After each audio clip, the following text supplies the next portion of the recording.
So जर तुम्ही पुढच्या 6 महिन्यात किंवा त्याच्या आसपास प्रेग्नन्सी प्लॅन करत असाल तर हा व्हिडिओ तुमच्यासाठी आहे.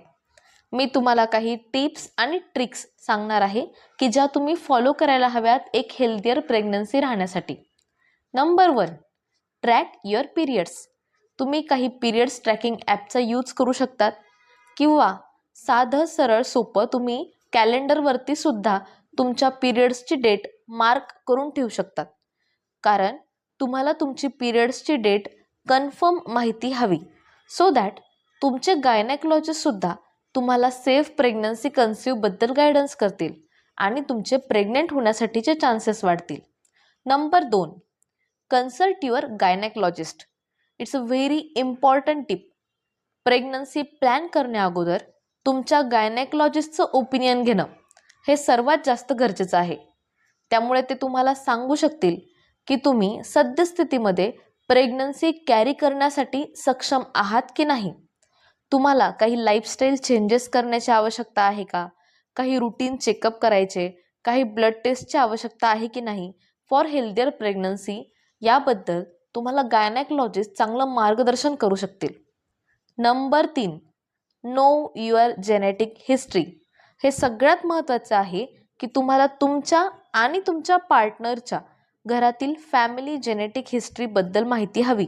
आणि सपोज बाय चान्स जर काही birth defect maternal or paternal साईडने असतील तर ते तुम्ही तुमच्या गायनेकॉलॉजिस्टला इन्फॉर्म करणे, त्यांच्यासोबत डिस्कस करणे खूप गरजेचे आहे.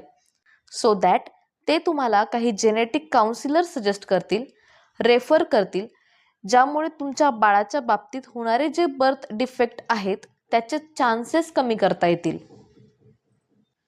Number 4, have a healthier lifestyle. तुम्हाला तुमच्या डाएटकडे लक्ष देण्याची सर्वात जास्त गरज आहे.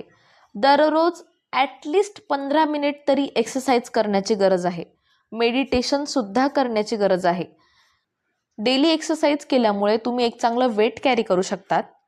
सेकंड थिंग, तुमचं पोस्चर चांगलं राहण्यास मदत होते through out pregnancy.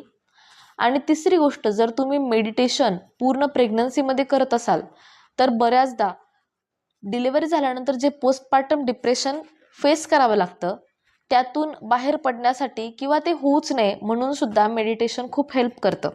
Number 5, start taking folic acid. जर तुम्ही प्रेग्नन्सी प्लॅन करून ठेवत असाल तर ॲटलिस्ट 3 ते 6 महिने अगोदर तुम्ही फॉलिक ॲसिड घ्यायला सुरुवात करायला पाहिजे ओरली. यामुळे बाळामध्ये जेनेटिक डिफेक्ट्सचे प्रमाण कमी करता येते.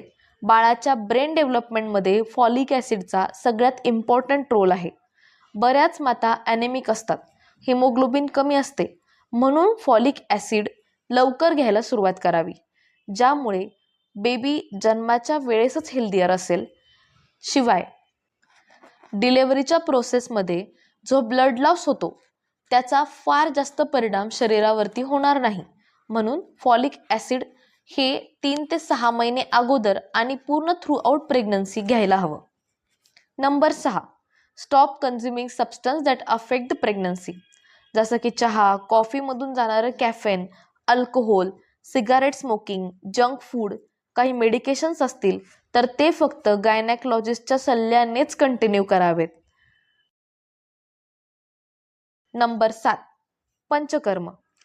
तुम्ही खूप प्लॅनिंगने काळजीपूर्वक प्रेग्नन्सी प्लॅन करत असाल तर तुम्ही पंचकर्मचा विचार नक्की करू शकतात.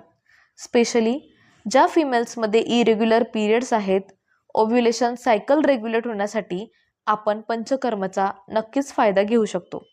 पुरुषांमध्ये पंचकर्म केल्याने सिमेन क्वांटिटी आणि क्वालिटी दोघांचीही सुधारणा होते. त्याच्यामध्ये इम्प्रूव्हमेंट दिसून येते. बेसिकली पंचकर्म ही एक शोधन चिकित्सा आहे. 3 दोष, 7 धातू, 3 मल यांना प्राकृत सम अवस्थेत आणण्यासाठी ती केली जाते. मग जर तुम्ही प्रेग्नन्सी प्लॅन करत असाल तर जसं आपण पीक पेरणी करण्या अगोदर शेतीची मशागत करतो, अगदी त्याच पद्धतीने एक शोधन चिकित्सा म्हणून तुम्ही पंचकर्मचा विचार नक्की करू शकतात.